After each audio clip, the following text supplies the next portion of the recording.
नमस्कार दोस्तों, रात का सन्नाटा जैसे जीवन की गहराई में डूबा हुआ हो। चांदनी की हल्की परछाइयाँ बुद्ध के आश्रम की दीवारों पर थिरकती थी। आश्रम के शांत वातावरण में हर रात एक कहानी की प्रतिध्वनि गूंजती थी। यह कोई साधारण कहानी नहीं थी, बल्कि जीवन के मूल तत्वों को छूती, गूढ़ ज्ञान से भरी और आत्मा को झकझोर देने वाली कथा थी। बुद्ध रोज सोने से पहले इस कहानी को सुनते थे।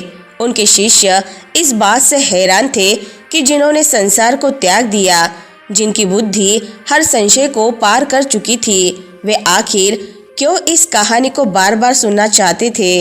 लेकिन बुद्ध मुस्कुराते और कहते, हर बार यह कहानी मुझे एक नया सबक सिखाती है। यह जीवन के बदलते पहलुओं का आईना है। यह कहानी थी सोमदत्त की।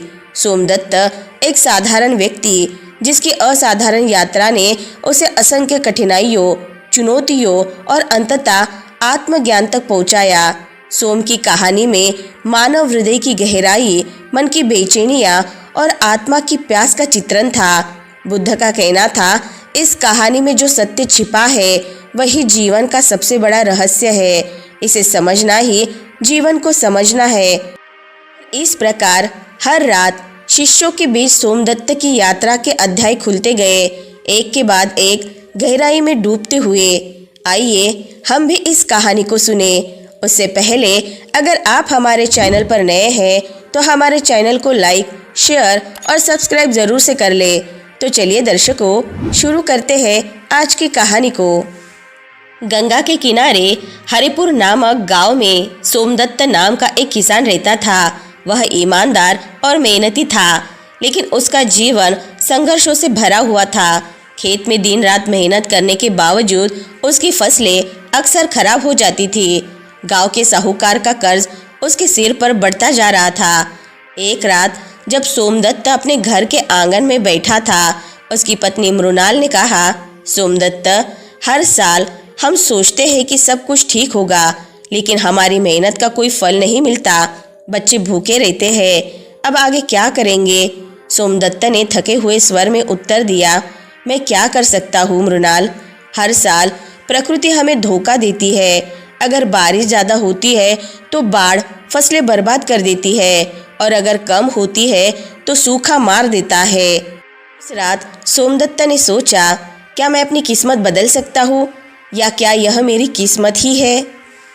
अगले दिन गांव में एक खबर फैली। लोग कह रहे थे कि पास के आश्रम में ज़ेन मास्टर तन्हो आए हैं। उनकी शिक्षाएं प्रसिद्ध थी। लोग कहते थे कि उनकी बातें सुनने से जीवन के गहरे रहस्यों को समझा जा सकता है। सोमदत्त ने यह खबर सुनी। उसका मन बेचैन हो उठा। उसने सोचा, क्या वे मेरे जीवन की समस्याओं का समाधान कर सकते हैं। मुझे उनसे मिलना चाहिए। लेकिन उसके पास साहूकार को कर्ज चुकाने का समय नज़दीक था और वह खेती के समय निकलने की स्थिति में नहीं था। उसकी पत्नी मृणाल ने उसे प्रोत्साहित किया। उसने कहा, सोमदत्त, अगर तुम्हें लगता है कि वे तुम्हारी मदद कर सकते हैं तो तुम्हें ज़रूर जाना चाहिए। खेती तो हमेशा चलती रहेगी, लेकिन तुम्हें अपने मन की शांति की भी ज़रूरत है। सोमदत्त ने अपने गांव से कई मील चलकर आश्रम पहुंचा। वहां उसने देखा कि एक साधारण वस्त्र पहने हुए वृद्ध व्यक्ति बैठे थे।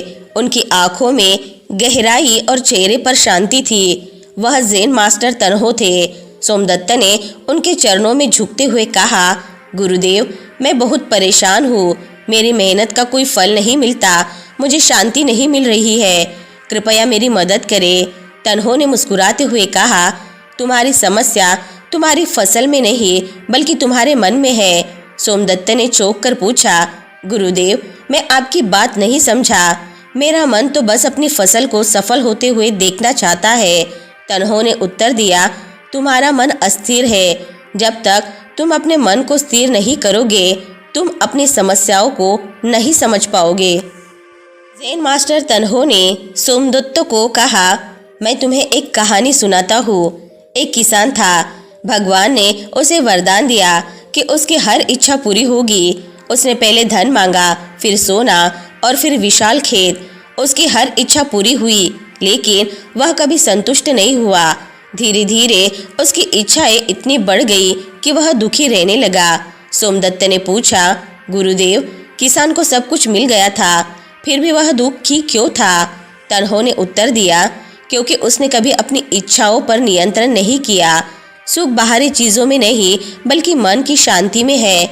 ज़ेन मास्टर ने सोमदत्त से कहा, तुम्हें ध्यान करना सीखना होगा।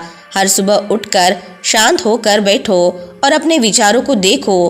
तुम देखोगे कि तुम्हारा मन कितना भटकता है। सोमदत्त ने आश्रम में ध्यान का अभ्यास शुरू किया। शुरू में यह कठिन था। उसके मन में खेत, कर्ज और परिवार की चिंताएं लगातार आती रही। तन्हो ने कहा, तुम्हारे विचार तुम्हारी समस्याओं को और बड़ा बनाते हैं। उन्हें स्वीकार करो, लेकिन उनके साथ बंध मत जाओ। ध्यान करते हुए सोमदत्त को एक नई समझ मिली। उसने सोचा, अगर मैं अकेले सब कुछ नहीं कर सकता तो क्यों न गाँव वालों की मदद लूँ। उसने गाँव वालों के साथ एक बैठक बुलाई और कहा, अगर हम मिलकर खेतों के पास एक तालाब बना ले तो हमारी फसलें बर्बाद नहीं होगी। कुछ गांव वाले हंस पड़े। उन्होंने कहा, यह असंभव है, हमारे पास समय और साधन नहीं है। लेकिन कुछ लोग तैयार हो गए। उन्होंने कहा, अगर यह सफल हुआ तो पूरे गांव का भला होगा। सोमदत्त और कुछ गांव वालों ने मिलकर तालाब खोदना शुरू किया। यह काम आसान नहीं था। गर्मी, थकान और आलोचनाओं के बावजूद वे डटे रहे। बारिश के बाद तालाब में पानी भर गया। सोमदत्त की फसल इस बार खराब नहीं हुई। उसने ज़ेन मास्टर तन्हो के पास जाकर कहा, गुरुदेव, आपकी शिक्षा ने मेरा जीवन बदल दिया। सोमदत्त ने ज़ेन मास्टर तन्हो की शिक्षाओं को गांव में फैलाना शुरू किया। उसने गांव वालों को ध्यान करना और अपनी समस्याओं को शांति से समझना सिखाया। गांव अब आत्मनिर्भर बन गया। तालाब और सामूहिक प्रयासों ने सभी को नया जीवन दिया। सोमदत्त ने समझा कि बाहरी समस्याएं हमें तब तक परेशान करती है जब तक हम उनके प्रति अपनी प्रतिक्रिया पर नियंत्रण नहीं पाते। तन्हो ने कहा, हर समस्या तुम्हें कुछ सिखाने आती है। अगर तुम ध्यान से देखोगे तो तुम उसे अपनी ताकत बना सकते हो। सोमदत्त ने ज़ेन मास्टर तन्हो को विदा करते हुए कहा, गुरुदेव, आपने मेरी जिंदगी बदल दी। तन्हो मुस्कुराए और बोले, तुमने खुद अपनी मेहनत और समझ से अपना जीवन बदला है। बस याद रखो, हर समस्या एक अवसर है। गांव के लोग आज भी सोमदत्त की कहानी को प्रेरणा के रूप में सुनाते हैं। दोस्तों, बुद्ध के जीवन में ये कहानियाँ केवल मनोरंजन नहीं थी, ये उनके जीवन के सिद्धांतों को गहराई से समझाने का माध्यम थी। इन कहानियों में न केवल बोधि का संदेश था, बल्कि जीवन को सरल, सच्चा और समृद्ध बनाने का मार्ग भी। यही कारण है कि इन कहानियों को सुनकर बुद्ध को शांति और सुकून का अनुभव होता था। तो दोस्तों, आज की कहानी से आपको बहुत कुछ सीखने को मिला होगा।